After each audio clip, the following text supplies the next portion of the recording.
Hi, welcome to Superhero Rundown. I'm Jess, and today we're talking about the absolute camp in Batman. No, don't go. No. I'm not kidding. Don't go. Like, this has a purpose. Yes, Batman Forever and Batman and Robin. Two movies that will live in infamy because of the Bat Nipples and Bat Credit Card sagas. Which, if anyone credit checked Batman, it would definitely be with Bruce Wayne's social security number, so I don't see how y'all don't know that's Bruce in the cowl. Also, can we discuss this?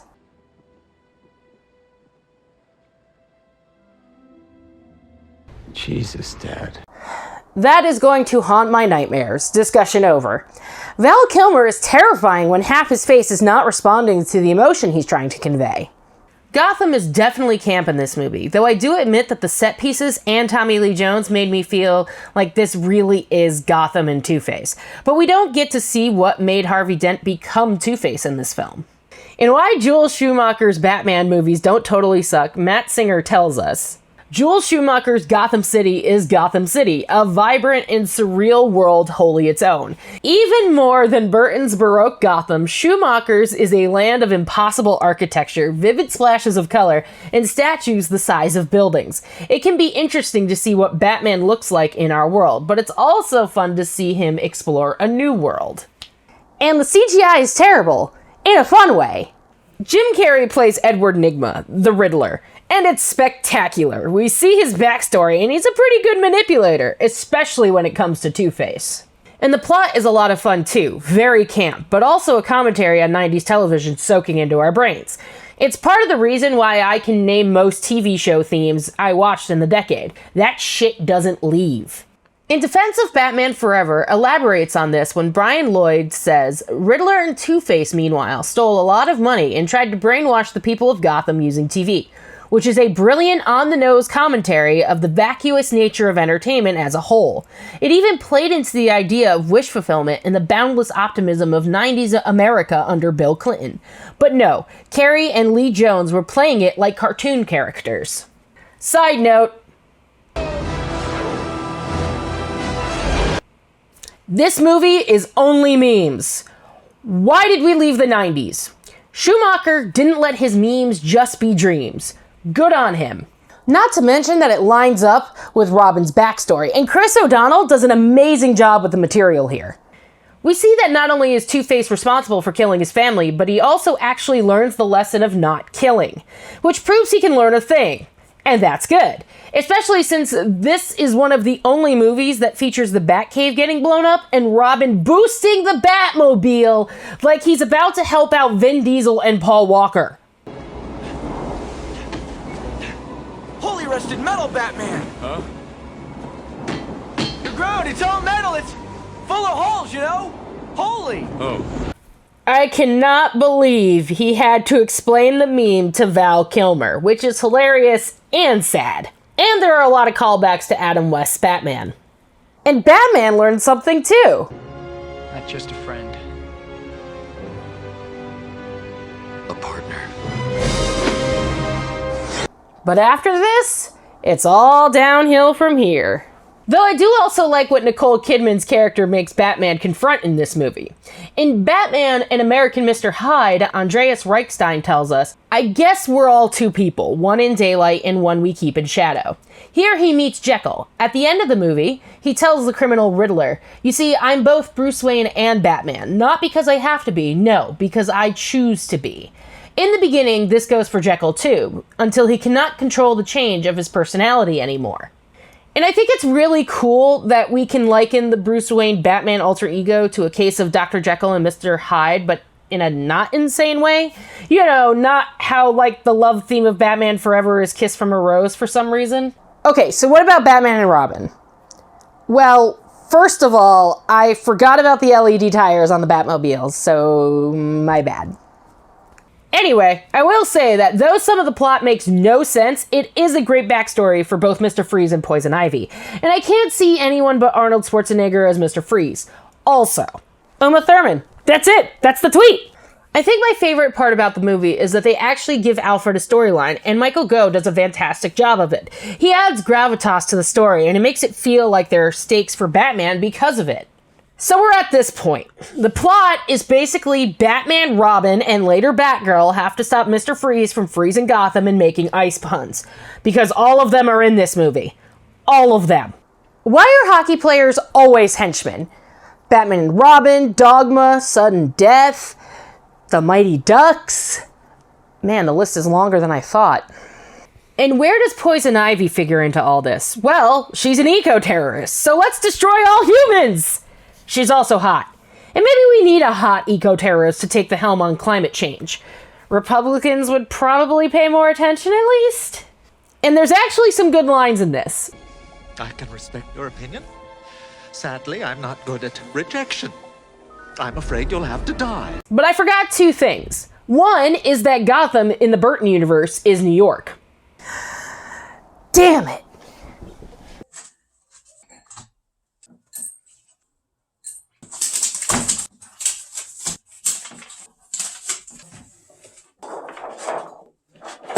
What's the point of the map if every filmmaker can't decide where things are? I'll give the MCU this, at least New York never changes. I also wonder about this line. I want a car. Chicks dig the car. This is why Superman works alone. Like, is that supposed to reference the Nick Cage Superman movie? Because that would be awesome. Batgirl is great in this. Alicia Silverstone is wonderful. Even though the bat boobs exist. But she makes a good point to Poison Ivy in the film. Using feminine wiles to get what you want, trading on your looks. Read a book, sister. That passive-aggressive number went out long ago. Chicks like you give women a bad name. Can someone tell male filmmakers in 2020? I still see that in superhero movies and television. And she saves Robin during the film as well, so 5 internet points. And with the bat boobs comes the discussion of the nipples. In The Untold Truth of Batman and Robin, Amy Roberts elaborates, theorizing that the outcry over the controversial bat nipples is proof that the movie was released in a more innocent world. Schmacher has said that the nipples came about thanks to the designs of lead sculptor Jose Fernandez and due to rubber molding becoming much more advanced.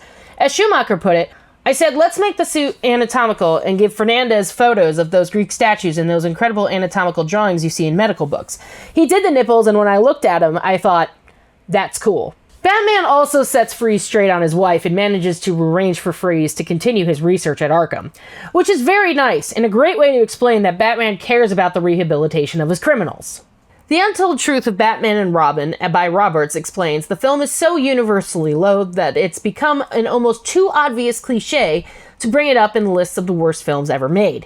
However, it's worth noting that it's also found a new cult audience, particularly within the LGBTQ community, where the film's brazen blend of campy visuals, stilted acting, and unparalleled homoeroticism is fully embraced and celebrated as being an unexpected trashy hoot to watch. Having watched this recently, this isn't as bad as some people made it out to be in the 90s. Okay, so what can we say about the camp of these two movies? For one thing, they're fun to watch. If you like over the top, you can definitely get a kick out of these movies. They can still be cringy and terrible in places, but I enjoy them to an extent. Plus, this line exists. I found the Batcave. We gotta get those locks changed. She knows who we are. Guess we'll just have to kill her. Yep, we'll kill her later. We have work to do. I say that to all my enemies. Huh. Maybe I should make good on those idle threats. Certainly, as exercises in deafening neon-lit delirium, they have plenty in common with their recent descendants. When Jim Carrey's Riddler yelps, "I'm sucking up your IQ, vacuuming your cortex," it's one of cinema's truest lines. But they are still relics of their time, not least in the way they are beholden to the stars of the day. Val Kilmer and Carrey in the third, George Clooney and Arnold Schwarzenegger in the fourth. Even their posters seem old-fashioned, the actors' names plastered across the top as the film's central selling point. Says Alex Hess in I'm Sucking Up Your IQ, What 90s Batman Tells Us About Hollywood. And both movies aren't exactly terrible. This is the dirty little secret of the Batman franchise. They're action movies with mostly middling to terrible action. To some degree, particularly in the series' early days, that couldn't be helped. The bulky rubber bat suit looked fantastic on screen, but it moved with the flexibility of an iron girder. It took several movies just for Batman to be able to turn his head without shifting his entire upper body. You try having a fight scene in a giant molded unbreathable condom. I can tell you from experience, it's not easy. Writes Matt Singer in why Joel Schumacher's Batman movies don't totally suck. Singer goes on. That's because the very idea of Batman is absurd. A man trying to avenge his parents' death by dressing like a giant bat and spending billions of dollars on high-tech equipment and gadgets would have to be completely insane. Realistically, this guy would be dead 100 times over before he got to Batfleck's age in Batman v Superman. Christopher Nolan did a remarkable job taking this preposterous concept and finding real-world relevance within it. But that doesn't change the fact that the notion of this guy existing in the real world is arguably more absurd than the idea of Batman playing hockey with a giant cartoon diamond. Camp is great, even if people in the 90s didn't think so. Singer tells us about Uma Thurman's interview. Speaking to the Huffington Post in 2014, Thurman revealed that she believes the film was received so negatively because it was seen as being campy. And in the 90s, campy was a code word for gay, something that audiences clearly weren't eager to see. I think at the time, the idea of taking a male superhero and having with it, and someone saying the C word, campy, on it caused people to be very nasty, Thurman said. And that kind of nastiness was acceptable on those terms. And I think that's the reason some people were particularly annoyed. They didn't like seeing that tone applied to their heterosexual icon. Which is probably true. Camp was code for gay, and sometimes still is. But thanks to the book, The Seduction of the Innocent, Batman can no longer be gay. Supposedly. But that's a story for another time.